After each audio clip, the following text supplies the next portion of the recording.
Everything I love, all we love is this life. But a love, but a mic, yeah. And you already know you're locked in with your host, DJ J. So it's another special episode of the mic. Welcome back for y'all that missed me. I know y'all did, just a little bit. I know you missed me just a little bit.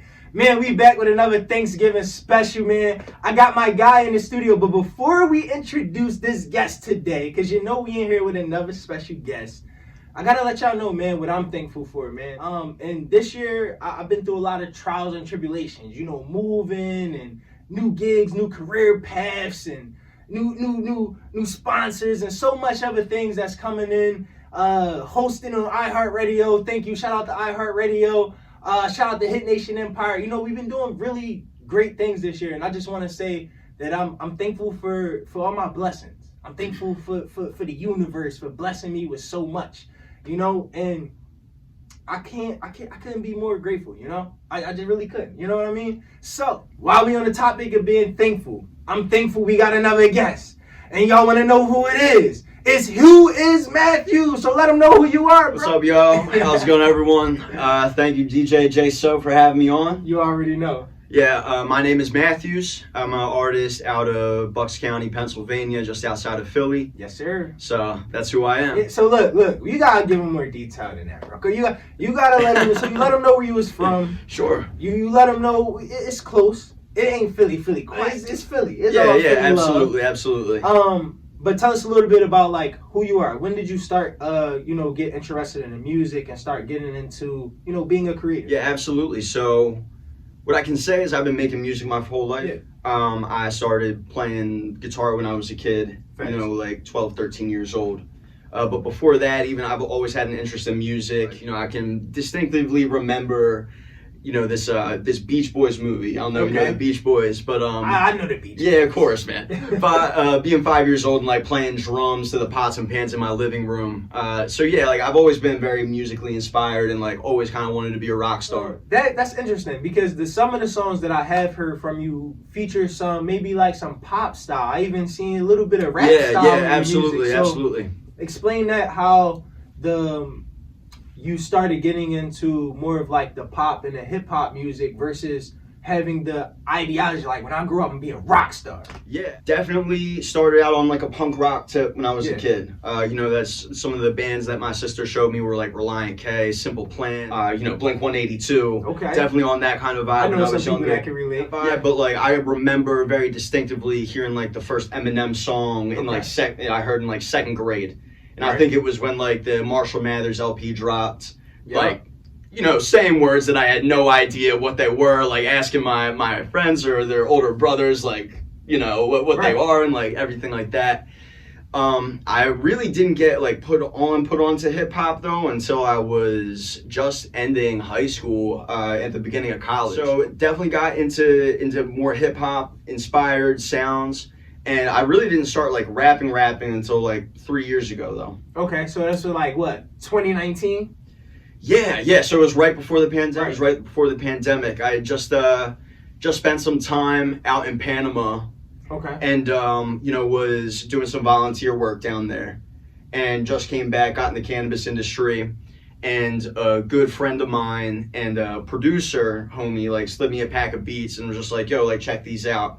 And like there was this one beat on there that I like was obsessed with for whatever reason. I was just like, yo, I'm just gonna try this. Like, I was super used to like freestyling with my homies in the car, like, in the cypher, hitting the blunt back in the day. Of course. But even then, like I was always in punk rock and metal bands. Like I was a screamer, I was a vocalist. So, like my idols growing up were like, guys like Spencer Chamberlain and Oliver Sykes from Bring Me the Horizon. Okay. Bands like Under Oath and A Day to Remember. Names, man. Yeah, A Day to Remember. Like, they're like the sounds of my childhood. Right. Yeah. I can see like it's crazy to get how the music itself can Yes. literally inspire you to do something that you wouldn't have normally done. Inspiration is wild like that, and so like I will speak on the cultural vulture conversation. Yeah. Just because look, I'm built for it. Yeah, absolutely. I'm built for whatever kind of criticism might come my way in music, right? And I think like if you're going to do this, if you're going to like make it your main thing, you got to be ready, right? There are definitely people out there that are actively like, you know, more on like an industry business sense, like watching for the trend and trying to see what's hot and like, you know, trying to capture that sound and like capture that moment, that flash in the pan that makes whoever famous, and like then they're trying to copy and paste that. Now, that's not what I'm doing. I, you know, as far as like who really inspired me, like different than Eminem, were like artists like Nas and Kanye, like for sure. You know, Dark Twisted Fantasy, absolutely, and you know other lesser known. Like I was listening to Kendrick when he did Section 80, right? You know, so like that's when I got into Kendrick, early college. So like those artists, that's that like mixtape really, era right there. Mixtape era, overly dedicated, man, like those hard. Yeah. But yeah, like I remember seeing Nas back in 2014 at the Keswick Theater up in Glenside, and he performed Illmatic, the album, front to back. So like it was the 20-year anniversary. Right. He you know, did a documentary on every single track. So it was like about how the track was produced, the samples that it came from, the producers, like the records that they were taking the beats from and everything. Right. And they played, and then so after the documentary played, he came out, New York State of Mind, and just played the whole record. Absolutely. See, what's crazy is, it's crazy like, even now, we're talking about something that happened 15, almost 20 years ago, right? Yeah. And still... Now it's close to 30. We're using moments that, like, pretty much even before, like, some of us were even born, right? Yeah. And we can use these nostalgic moments to create new sounds, to create new music. So I guess for us, tell us, for me and the people that's watching, for the people that's tuned in. It's a good transition. It's a good transition. I like it. Tell us how you utilize these nostalgic moments in your music. Tell us some of the songs you may have created that capture some of those moments in your life.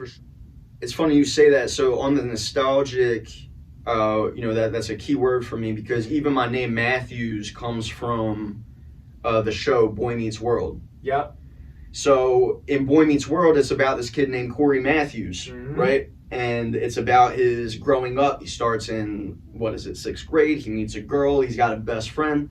It's about his struggles and his path through his life, you know, getting married, encountering drugs, having sex, like whatever it is, right? Girls, friends, school, teachers, whatever it is, you know? Yeah. So when I even came up with the name Matthews, it was all based on like a very 90s, like nostalgic, you know, platform. 90s, absolutely. And even speaking on that, like the music that I feel like I'm making, and the style that I'm kind of pioneering, I would say, is like also based on those punk rock inspirations and those alternative rock inspirations, and that I had when I was a kid. It's interesting though, like I hear this often where a lot of artists don't really want to be caught inside this box, right? No one wants to be caught inside a box. So you end up creating these crossbreed of sounds. Yeah.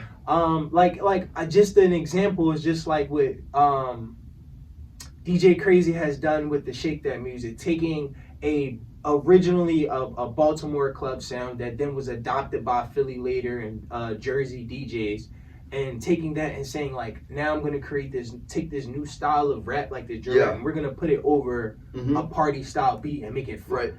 Like when you do these things, or even early Wayne, let's take it back to 2008 and 2009 when Weezy Manny Fresh, baby. Yeah, come on, like when they dropped High School with Nicki Minaj, or Prom Queen on his rock album. Rebirth, right? So it was the rock album. Take that, so it was the rock album. So to take these ideals, because and even now with Lil Uzi Vert, taking this hip hop style and creating a hip hop / rock star, and having these rock momentums inside hip hop beats. Yes. Traditionally a hip hop beat, but then adding that rock momentum to create these like mosh pit style. So For you, when does it become rock? It's not a thing. That's the problem. That's It's where music. I'm going. Exactly. That's where I'm kind of going with it, is like, music is borderless. Yeah. And, you know, it's super important, and I'll bring it back full circle. Like, I think it's super important to pay homage to, you know, pioneers of different sounds, right? Right, absolutely.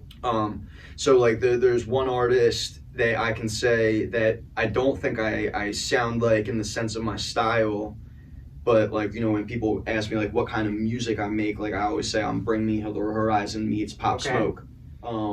Because... Why you say that? Why you tell us why you say that before you go? Yeah, for sure. So something, and you know, speaking on like the melding of styles, I would say, like, I kind of call myself like alternative drill. Okay. Oh, that's interesting. Yeah, Go ahead. And the reason is because, especially in like the last few songs that I've wrote, this last one that I just dropped, and like kind of where I'm taking the style in the future is like, it's technically over drill beats.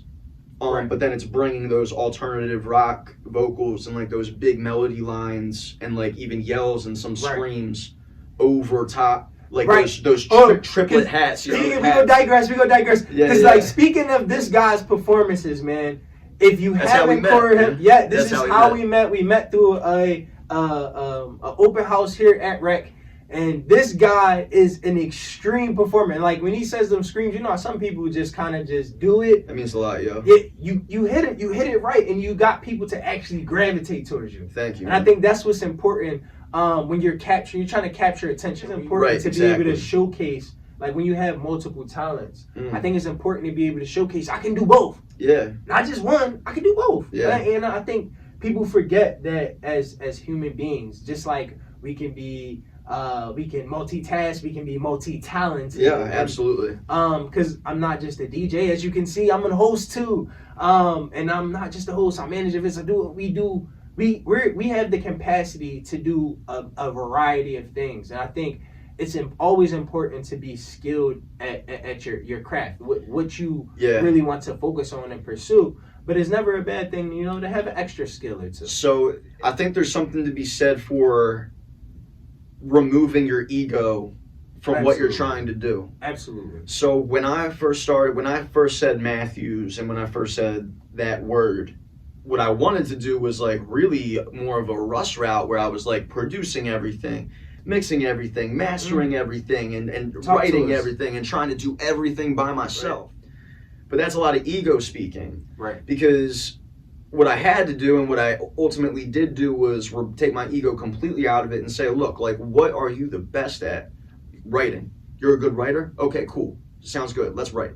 Absolutely. See, let's put production down for a sec. Not that we can't come back to it one day, but let's write, because you like writing. You're a good rapper. You're a good lyricist. You make good melodies. Let's just do that. Let's focus on that. Like, hone that craft. In that same vein, like when I started recording and started seeing my engineer record me, I was able to start picking up different things. Game. Exactly. So like, and then I already had my own recording equipment, because I was like, had been trying to make beats like prior, and like, who doesn't love just like having good audio quality, right? Like having good music come through the speakers. A1. Right.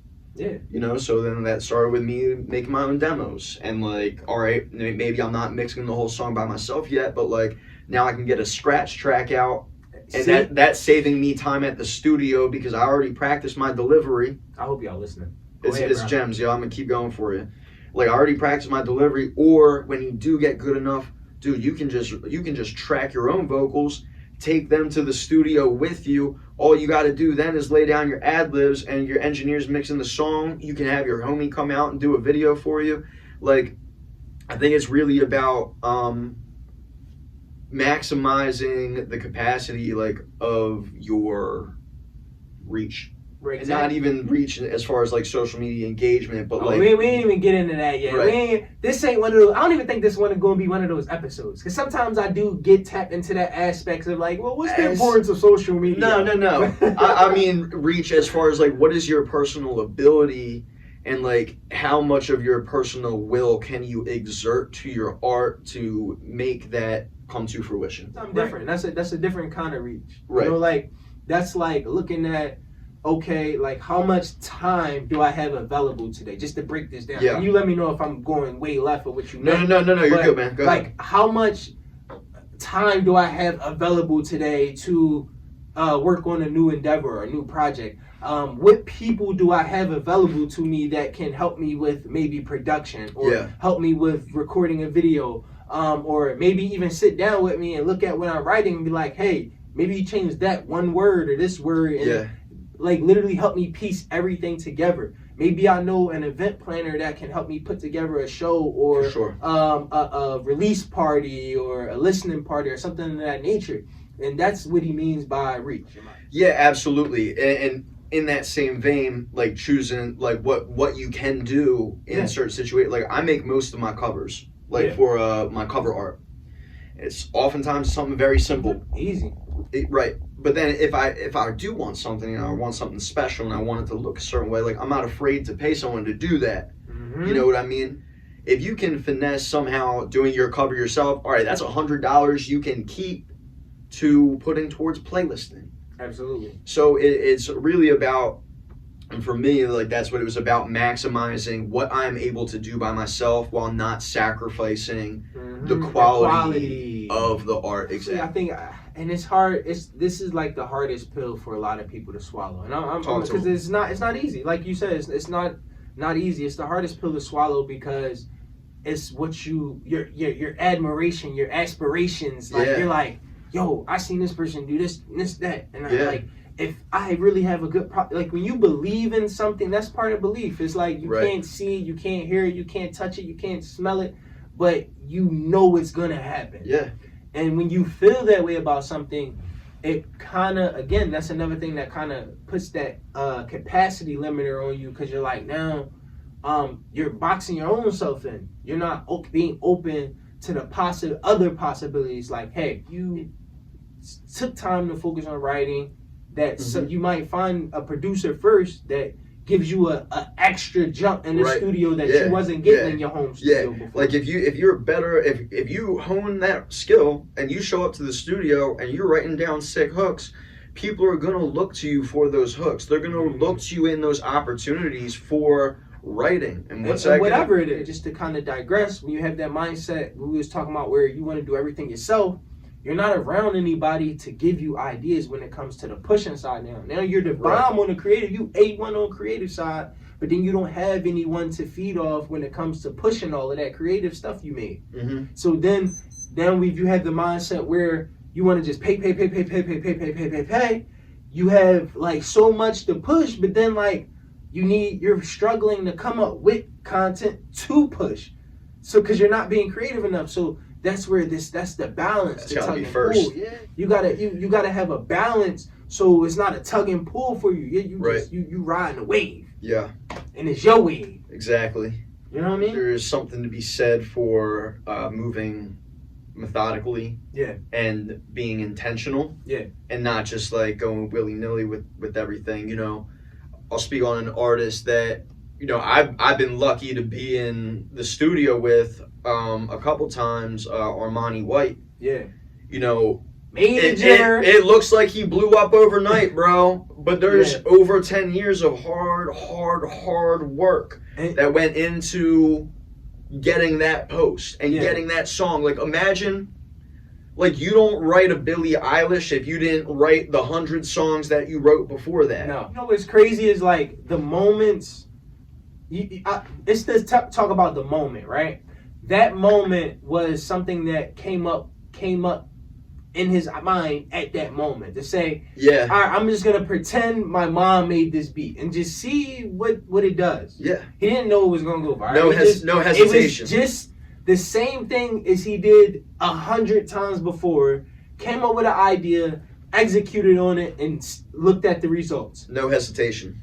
That's really all it is. And at any moment, like, maybe that break didn't come for you yet, where you feel like, oh, I put this piece of content out, I've been pushing it super hard, and it didn't get what I wanted. Or this one should have blew up. Like, you can't get caught in that. You just gotta continue to, pedal forward, not backpedal, and pedal forward, and push to that next project. And like you said, you had a Valentine's Day track we talked about. Valentine's Day comes up every year. that's a moment in time to be like, oh, foot on the gas pedal. You hit it because I got a lot of loyal listeners. I'm so grateful for you guys that Thank you, yeah, locked appreciate in with me for the last few years now. We've been doing this show.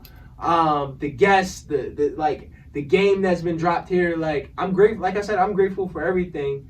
But while we on the subject of being grateful, I'm gonna play a little game here. We do this every now and again. Let's do it. We play a little game. We have some fun here. So today we're just gonna do like ready. What are you most thankful for? Like a version of Would You Rather, right? So, Matthews. Let's get it. We're gonna start with the first one. The first one is, and this is interesting because we're talking about music, right? Sure. Would you rather have, or would you be more grateful or thankful, because it's Thanksgiving, would you be more thankful for a career that is popular, where a lot of people know you, but you don't make much money? Or would you be more thankful for a career where not a lot of people knew you, but you were successful and made a lot of money? Yo, all I really want is like 1,000 dedicated fans. Like that. I don't need to make them like millions and millions of dollars, bro. Like, I'm gonna be happy if I'm just doing music full time. So wait, so which is it? So is it the popular or is it the success? It's the success. See, he said, "Give me that money." He said, "Wait, the success." Yeah. Exactly. The success, yo. Yeah. We'll play another one. Number two. Yeah, number sure. two. Now, number two. Would you be more thankful for a partner who is supportive of your career, but they show up to everything? They'll come out, they'll take photos, but they don't really have any money to offer towards the funding part. Yeah. Or would you be more grateful for a partner who can never give you their time, they can never show up to nothing, but they'll send you a cash app faster than anything? Support. Let's go! That's what I would choose. So let us know why. Why would you choose support? Yeah, no, I mean, like, those things are like, those are invaluable. Yeah. Like, those things are absolutely invaluable. Like, I feel like the people that are going to support you early on and show you that they're actually down for you. Like, obviously, if you can trust them, right?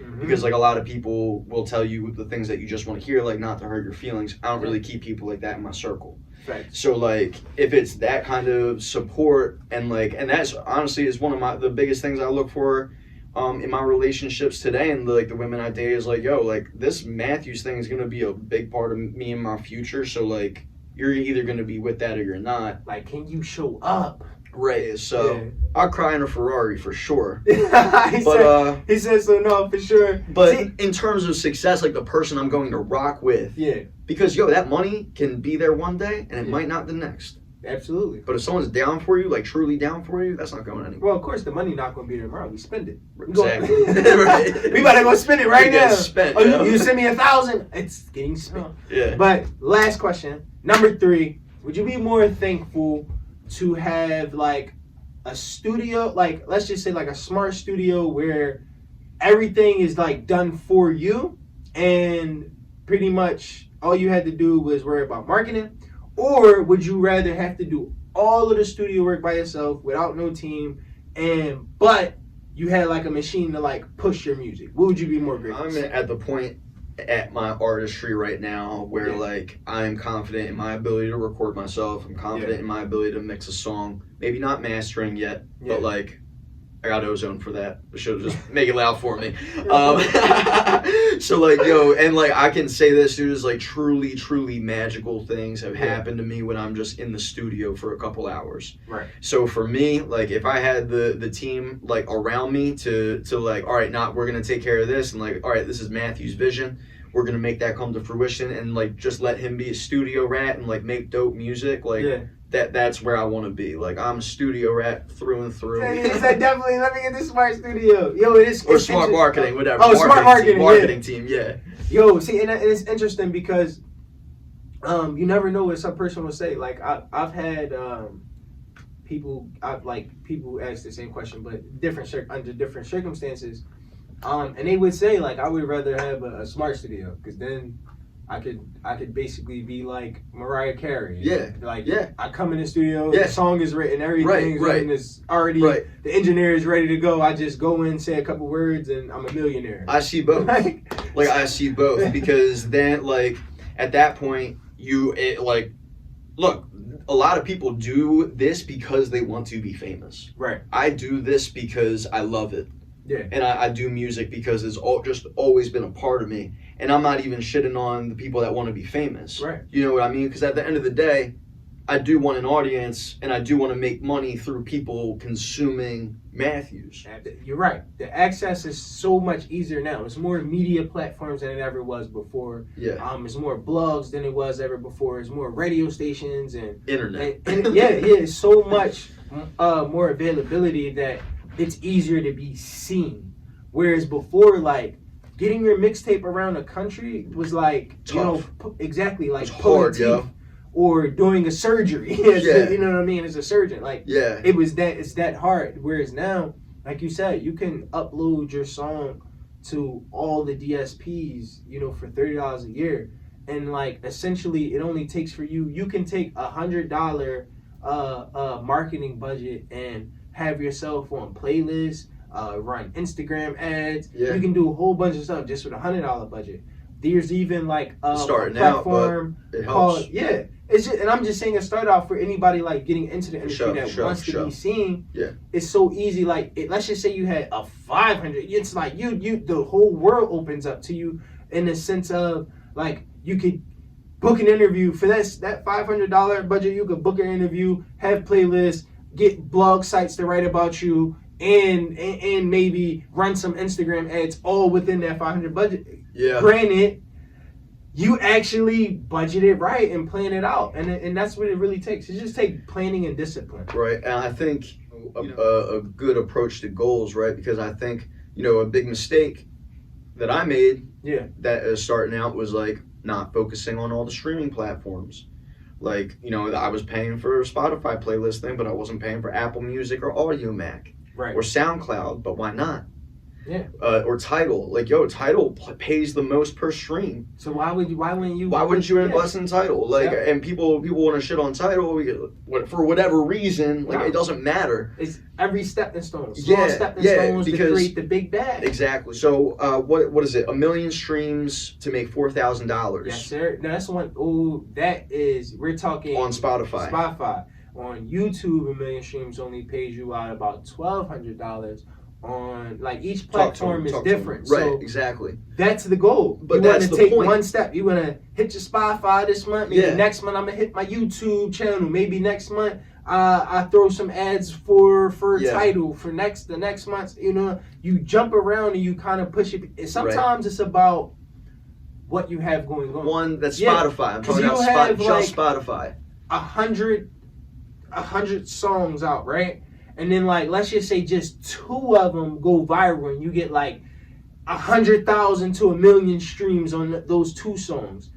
Those 2 songs, what that's going to allow people to do is to see what else is in your library. You're going to, because when you go to a person's profile, whether it's on Apple Music, Tidal, because once you have access to those DSPs, all of your music is on all of them. So when they see, all right, let me go look at this new popular song, like I'll give you Uzi Vert right now. Yeah. He's popping right now for the I Just Wanna Rock song, Just Wanna Rock, right? But he also just dropped an album. Right. So he's using his single to promote the album. Creator campaigns, they're doing all these dances to his single. Meanwhile, when you go to look up Lil Uzi Vert on the platform and you go to his profile, his album pops up. Yep. Promotion. You got to cross promote. Use things to captivate people. Once you got them and you direct them to the right place. Yeah. You win it. So Matthews, this was like one of the best interviews we had in a long time. I appreciate you coming through doing this Thanksgiving special with me. Brother. Appreciate it. So man. Before we leave, let the people know where they can follow you at on the social. Yeah. I am WHOISMATTHEWS. No spaces, no nothing. It's with 2 T's. WHOISMATTHEWS on all socials, all streaming platforms. Check out the music. Just dropped my new single Asila. Check it out on all streaming platforms. I do some crazy vocals on it. Jay, so thank you so much for having me. This was dope. No doubt, bro. I'd love to do it again. Make sure y'all lock in.